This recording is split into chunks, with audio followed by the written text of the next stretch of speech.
I've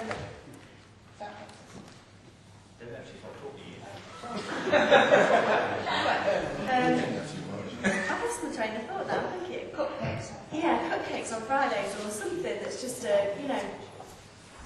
directors go around with a cup of tea or something, just that, I know that sounds mad, but, it's just stuff where people just feel appreciated and feel like other, more senior people are taking an interest, and I think you've got a huge opportunity for the next 2 months to just do some nice, warm and fluffy stuff before you do these big conferences in January, which are going to be pretty formal, no matter how informal you make them when you've got that many people coming together.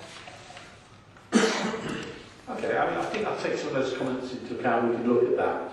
But I think at the same time, we have been doing some warm and fluffy things in the first 6 months. So, for example, staff in the county council have been asking for childcare vouchers for 4 years. And I'm sorry, it wasn't a priority to the county council. We introduced that within 3 months.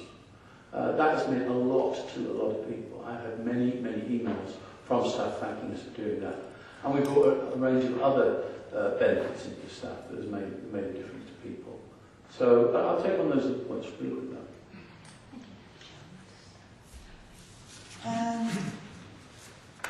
We were promised a series of one-stop shops in the major towns throughout the borough. Can we know what progress has been made to achieve this, please?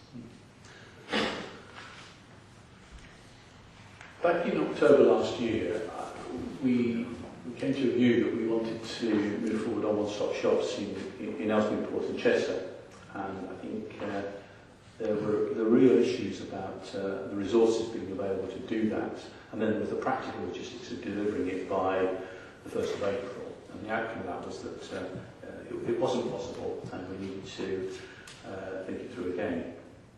We've had a number of false dawns on customer services, in my view, in terms of it moving on.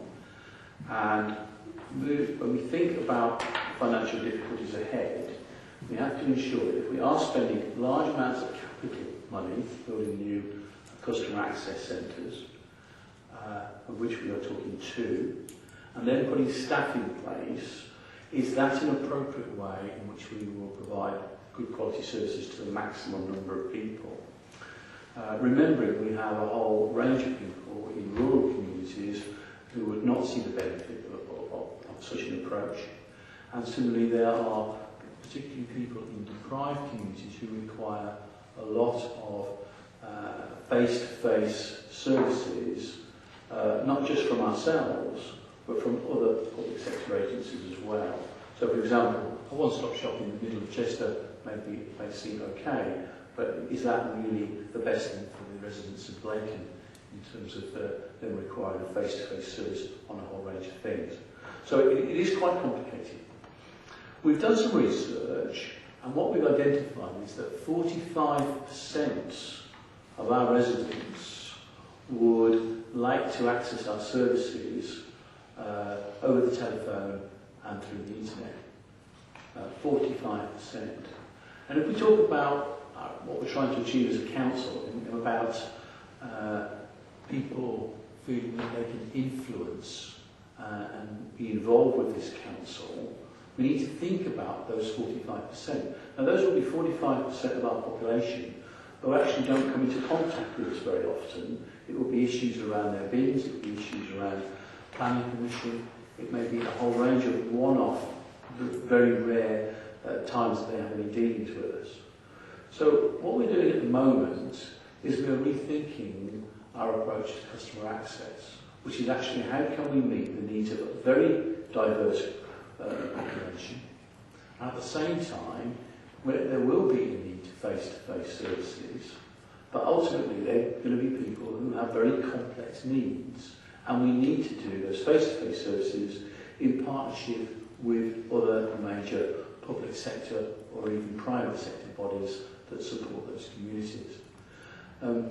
Very long answer, and ultimately how it will be brought forward is that there is working at the moment a customer access strategy that will go before the executive in effectively the next 8 weeks, and there'll be opportunity for members to study that then and give their views on that particular approach. But it is very complex.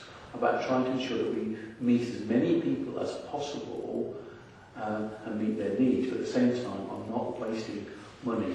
And obviously the approach from one-stop shops will be needed in some places, but at the end of the day, this authority cannot afford to have many one-stop shops. Can I just, this actually wasn't my question, but I would like to add to it that the idea of a one-stop shop is something that we thought about in Ellesmere Port when I was there on the council. And it wasn't perceived as a one-stop shop for the council, it was perceived as a one-stop shop for all our partner organisations as well. Because you're talking about the 45% of people who want to use internet and phone. They're quite confident people. A lot of people actually want to be able to walk into a place and ask for help on a one-to-one, face-to-face level. And they don't just want to know about their bins being emptied, they want to know what benefits they're entitled to, how they can change their GP, all sorts of things that perhaps in a few decades we won't have that need. But I still think that particularly our elderly people and our least people perhaps who've got some basic skills problems still feel more comfortable discussing with a human being face to face. And I don't expect this council to fund the one-stop shops, but to work in partnership with people like the police, fire and the health service. So I'm sorry if you're abandoning that idea, Steve, but I think you should think about bringing more people into it.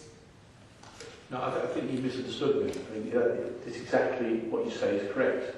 In places like Ellesmere Port, there will be need for that, but it will need to be done in conjunction with other partners. Yeah. And the question therefore is, do you need one or do you need a number? So for example, can you build upon customer access in existing libraries?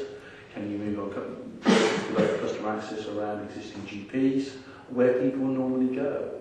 It's not necessarily just about building, spending a lot of money on new buildings or refurbishing existing buildings. It's actually working with the grain that already exists in those localities.